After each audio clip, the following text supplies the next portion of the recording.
दोस्तों, हमारी पृथ्वी अनसुलझे रहस्यों से भरी पड़ी है, जिसका सबूत हमें समय समय पे मिलता रहता है। आज सिर्फ जमीन पर ही नहीं, बल्कि इस धरती के नीचे भी कई रहस्य दफन हैं, जो समय समय पर हमें चौंका देते हैं और सोचने पर मजबूर कर देते हैं कि क्या वाकई धरती वैसी ही है जैसा हम सोचते आए हैं। पानी और रेत के नीचे छिपे हुए मंदिरों से लेकर पत्थर युग में बनी अरेबियन मॉन्यूमेंट्स तक, आज हम आपके लिए ऐसी ही हाल ही में हुई अद्भुत आर्कियोलॉजिकल डिस्कवरीज के बारे में बताएंगे, जिसे देखकर आप भी हैरान हो जाएंगे। Oldest painting. अगर आप भी पूरी दुनिया की तरह ही लस्कॉक्स केव पेंटिंग को इस धरती पर मौजूद सबसे रहस्यमय वर्क ऑफ आर्ट मानते हैं, तो आपके लिए यह सरप्राइज होगा कि ऐसा बिल्कुल भी नहीं है। हाल ही में वैज्ञानिकों को इंडोनेशिया की गुफाओं में कुछ पेंटिंग्स बनाई हुई मिली है, जिनकी उम्र 44,000 साल पुरानी है, जो इसे पूरी पृथ्वी पर मौजूद सबसे पुराने वर्क ऑफ आर्ट बनाती है। पिछले कई दशकों से रिसर्चर्स यह मानते आ रहे थे कि केव आर्ट बनाने की शुरुआत यूरोप में हुई होगी, क्योंकि आज तक सारी केव पेंटिंग जो बेहद पुरानी थी, वह हमें फ्रांस और स्पेन में ही देखने को मिली थी, जिनकी उम्र 37,000 साल पुरानी थी।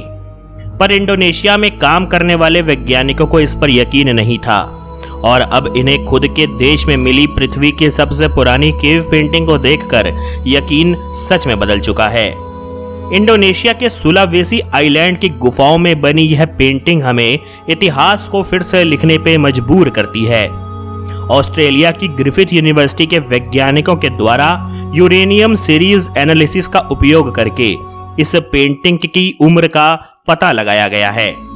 स्थानीय निवासी सदियों से इस केव आर्ट के बारे में जानते थे, पर किसी को भी यह अंदाजा नहीं था कि यह केव आर्ट इतनी पुरानी निकलेगी। साल 2017 में खुलासा होने के बाद अब ऐसी ही और पेंटिंग्स को ढूंढने की खोज बढ़ गई है। इनमें से सबसे इंप्रेसिव पेंटिंग है शिकार करने की, जिसे 16 फीट की लंबाई में बनाया गया है, जिसमें प्राचीन लोगों को शिकार करते हुए देखा जा सकता है।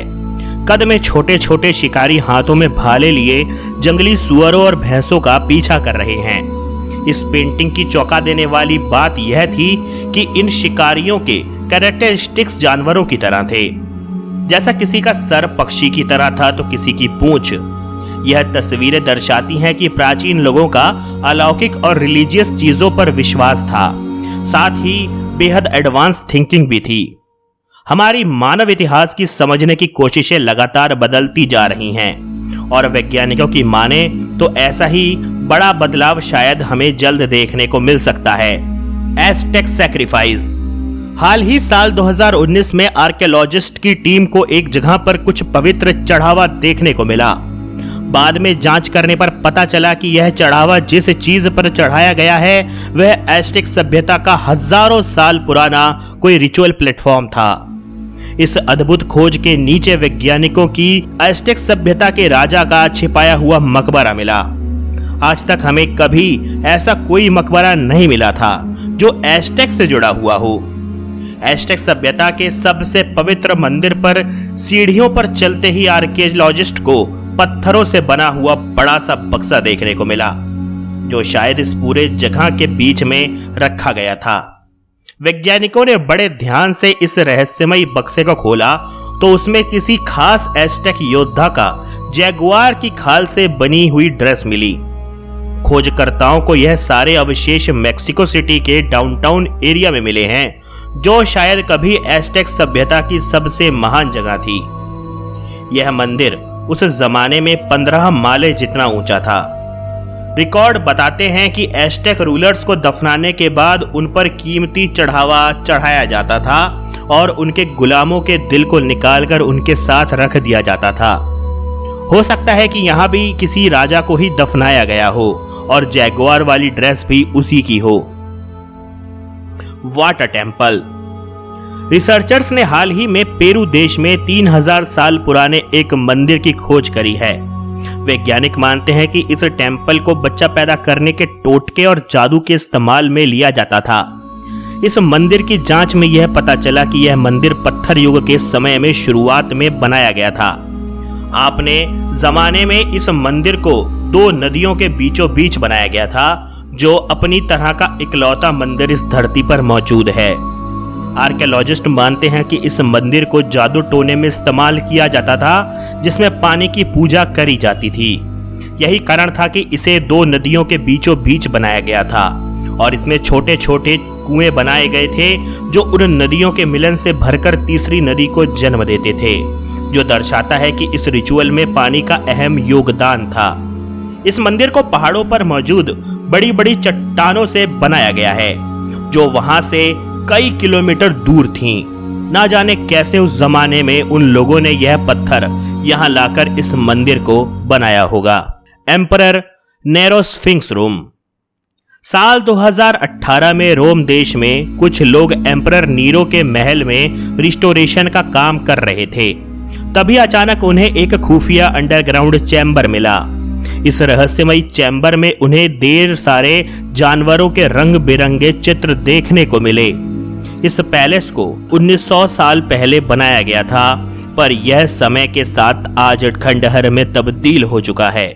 यही कारण है कि इसे रिस्टोर करने की ज्यादा जरूरत दी जा रही थी। लेकिन हाल ही में हुई इस नई डिस्कवरी से यह साबित कर दिया कि यह दौर और उस दौर में उस राजा आर्ट की दुनिया में बेहद पारंगत हुआ करता था और बहुत शौकीन भी था। इस खुफिया चैम्बर को अब स्फिंक्स रूम के नाम से जाना जाता है। इस कमरे में सिर्फ पेंटिंग ही नहीं बल्कि उस जमाने में पाए जाने वाले अनोखे फूल, पत्तियों, फलों के साथ पानी में पाए जाने वाले अनोखे जीव और एक्सोटिक बर्ड्स के अवशेष भी मौजूद हैं। लेकिन बदकिस्मती से यह रूम धरती का टनों का भार लिए खड़ा है और हल्की सी छेड़छाड़ भी इसकी नींव को हिला सकती है और जमींदोज कर सकती है। वैज्ञानिक इसकी जांच करने के उपाय ढूंढ रहे हैं और शायद एक दिन यह कमरा रोम के ऐसे राजा के सामने आएगा जो इतिहास को फिर से लिखने पे मजबूर कर देगा। Ancient human in इदाहो। साल 2019 में इदाहो में आर्कियोलॉजिस्ट ने ह्यूमन एक्टिविटी के कुछ ऐसे अवशेष और सबूतों की खोज करी जो 16,600 साल पुराने थे। यह डिस्कवरी मानव इतिहास पर रोशनी डालती है कि आखिर प्राचीन मनुष्य क्या क्या करता था और कैसे जीता था, और प्राचीन काल में वह हजारों किलोमीटर का सफर कैसे करके तय करता था। जब इन अवशेषों की रेडियो कार्बन डेटिंग करी गई तो पता चला कि यह अवशेष उस जमाने के हैं जब धरती पर वूली मैमोथ आइस एज के दौरान घूमते थे। कुछ औजार ऐसे भी मिले हैं जो पत्थर को काटने, हड्डियों को काटने और तो और आग जलाने के काम आते थे। इन नई खोजों ने प्राचीन मनुष्य के बारे में ऐसी जानकारी दी है जो शायद पूरा मानव इतिहास दोबारा लिखने पर मजबूर कर रही है। वैज्ञानिक मानते हैं कि मानवता की शुरुआत आज से 3000 साल पहले हुई थी किसी अफ्रीका प्रांत में, जिसके बाद मनुष्य ने एक प्रांत से दूसरे प्रांत जाने की शुरुआत करी, दुकानें खोली और नई नई जगह बसना शुरू कर दिया। पर आइस एज के दौरान यह दौर मानव निर्मित टूल्स बताते हैं कि मानवता तो लाखों साल पहले ही शुरू हो चुकी थी। इन टूल्स को देखकर वैज्ञानिक इनको एशियन सभ्यता से जोड़कर भी देख रहे हैं, क्योंकि हमारे ग्रंथ मानव जाति की गाथा करोड़ों साल से बताते आ रहे हैं। रोम्युलस टूम। आर्कियोलॉजिस्टों ने लाखों साल पुराने रोमन सभ्यता के एक मकबरे की खोज करी है। माना जा रहा है कि यह मकबरा पूरे रोम देश को बसाने वाले रोम्युलस का मकबरा है, जिसके कारण पूरी रोम सभ्यता का इतिहास खतरे में है, क्योंकि रोम सभ्यता रोम्युलस को मानती है। लेकिन आज तक रोम्युलस नाम के व्यक्ति का कोई भी सबूत इस धरती पर मिला ही नहीं है, और जो इंसान कभी पैदा ही नहीं हुआ फिर कैसे किसी सभ्यता की नींव रख सकता है। लेकिन रोमन्स का विश्वास है कि यह कब्र रोम्युलस की ही है। कहानी है कि रोम्युलस अपने जुड़वा भाई रीमस को मारकर यहाँ का राजा बना और उसने रोमन सभ्यता की शुरुआत करी। यह कब्र रोमन फोरम के नीचे डिस्कवर हुई है, जिसे रोम्युलस की कब्र माना जा रहा है। पर जब इस कब्र को खोला गया तो यह खाली थी, इसके अंदर कोई अवशेष भी नहीं मिले।